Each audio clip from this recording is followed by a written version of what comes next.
आपदा प्रबंधन प्राधिकरण द्वारा राजकीय कन्या वरिष्ठ माध्यमिक पाठशाला सोलन में आपदा से बचाव की जानकारी छात्राओं को दी गई। यह जानकारी एनडीआरएफ की 14वीं बटालियन द्वारा छात्राओं को दी गई। इस दौरान एनडीआरएफ के जवानों ने आपदा के समय किस तरह से घरों से सुरक्षित बाहर निकला जा सकता है सहित दुर्घटना के बाद या दिल का दौरा पड़ने पर किस तरह से सीपीआर एवं अन्य प्राथमिक उपचार दिया जा सकता है, इसकी विस्तृत जानकारी छात्राओं को दी।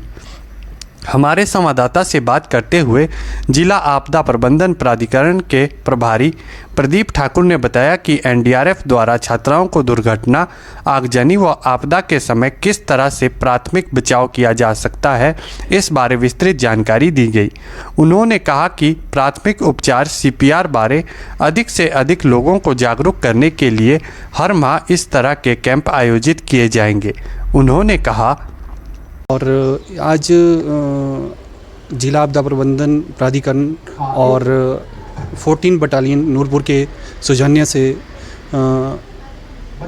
एक अवेयरनेस प्रोग्राम रखा गया था, जिसमें बच्चों को first aid, search and rescue, choking कैसी होती है, बच्चों को चोकिंग से कैसे बचाया जाए, और टीचर और नॉन टीचिंग स्टाफ को एक स्कूल सेफ्टी ऐप और स्कूल डिजास्टर मैनेजमेंट प्लान के बारे में बताया गया, जिसमें बताया गया कि एक स्कूल की एक आईआरएस भी होती है, जिसमें इंसिडेंट रिस्पांस सिस्टम होता है, जिसमें स्कूल के एक कमेटी होती है और कमेटी के माध्यम के द्वारा स्कूल के बच्चों को एक मंथली एक डिज़ास्टर के ऊपर एक अवेयरनेस प्रोग्राम कराया जाए और उनको डिज़ास्टर के बारे में अवेयर किया जाए।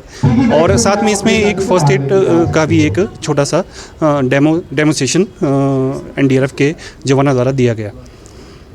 उद्देश्य बच्चों को डिज़ास्टर के बारे में, बेसिक डिज़ास्टर के टाइम में कैसे रिस्पॉन्ड करना है, क्योंकि जो बच्चे होते हैं वो आने वाले समय का भविष्य है, और वो यहाँ से कुछ सीख के जाएंगे तो अपने आसपास के बच्चों को और अपने पेरेंट्स को डिज़ास्टर के बारे में बताएंगे, और डिज़ास्टर के समय में कैसे रिस्पॉन्ड करना है और किस तरह की प्रिकॉशंस रखनी है।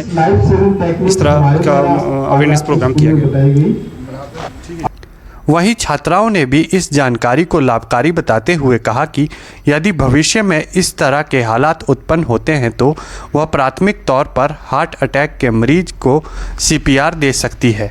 वहीं अन्य चीज़ें भी सीखी है, उससे भी उन्हें लाभ होगा। उन्होंने बताया,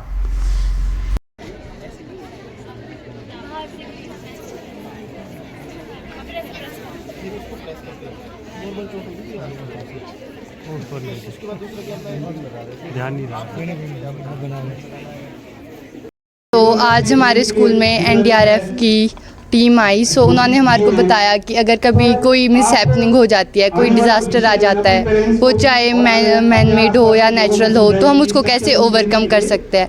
सो इसमें उन्होंने हमारे को बताया कि अगर अर्थक्वेक आ जाता है तो हमारे को कैसे, हमारे लिए क्या सेफ़ प्लेस है, अगर अर्थक्वेक आ जाता है तो हम कैसे बच सकते हैं, कैसे दूसरे लोगों का रेस्क्यू कर सकते हैं, और अगर कभी फायर हो जाती है तो फायर को कैसे हम, फायर कितने टाइप्स की होती है, कैसे कैसे उसको बुझा सकते हैं, हर एक चीज़ उन्होंने बहुत डिटेल से बताई। और उन्होंने जितना भी हमें बताया वो बहुत ही ज़्यादा हेल्पफुल था। और शायद अगर इन फ्यूचर कभी ऐसा कोई हो, ऐसी मिस हैपनिंग हो जाती है तो आई गेस हम उस चीज़ को ईज़िली हैंडल कर सकते हैं। और अगर कोई हमारा साथी बीमार है या लग गया उसको, तो हम उसको फर्स्ट एड दे सकते हैं जब तक हमें कोई बाहर से हेल्प नहीं मिल जाती। और भी बहुत कुछ उन्होंने बताया और आई गेस ये हमारे लिए बहुत हेल्पफुल था। Thank you.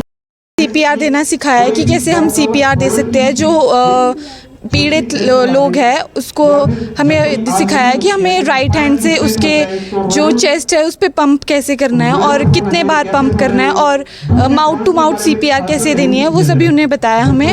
और कितनी बार देना है, जब तक कोई हमें बाहर से हेल्प नहीं करने आ जाते, डॉक्टर के पास हम नहीं चले जाते, तब तक हमें वो सीपीआर देनी है। Thank you. इससे बेनिफिट ये होगा कि जो हम उसको वो कर सकते हैं, ओवरकम कर सकते हैं, कि उसकी डेथ होने से हम उसको बचा सकते हैं। Thank you.